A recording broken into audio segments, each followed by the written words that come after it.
আসসালামু আলাইকুম রহমতুল্লাহ। ভাই কোত্থেকে এসেছেন? একটু জোরে কথা বলেন। সিলেট থেকে। মাশাআল্লাহ। কতজন এসেছেন আপনারা? অনেক গাড়ি এসেছে সিলেট থেকে, ট্রেনে এসেছি, বাসে এসেছি। মাশাআল্লাহ। আপনাদের থানা থেকে কতজন এসেছে? আমাদের থানা থেকে প্রায় 500। মাশাআল্লাহ মাশাআল্লাহ। আজকে সমাবেশকে নিয়ে কিছু বলতে চান? সমাবেশ তো আলহামদুলিল্লাহ অনেক দিন পরে আমাদের সমাবেশ। হ্যাঁ, আপনি তো আমরা যতটুকু জানি আপনারা আগে কোনো সমাবেশ তো দূরের কথা, আপনারা ওয়ার্ড পর্যায়ের সভাগুলো করতে পারতেন না আগে, যতটুকু আমরা জানি।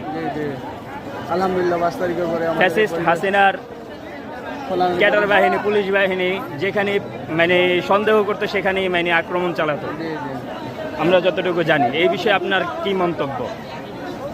সেই আগের সময়টা এবং বর্তমান সময়টাকে আপনি কিভাবে দেখছেন? আলহামদুলিল্লাহ অনেক ভালো। আগের সময় তো আমাদের দেশে অনেক আলহামদুলিল্লাহ অনেক আনন্দ উৎসল্ল নিয়ে আমার সমাবেশ উপস্থিত হয়েছে। মাশাআল্লাহ মাশাআল্লাহ। ভাই ওকে, আপনি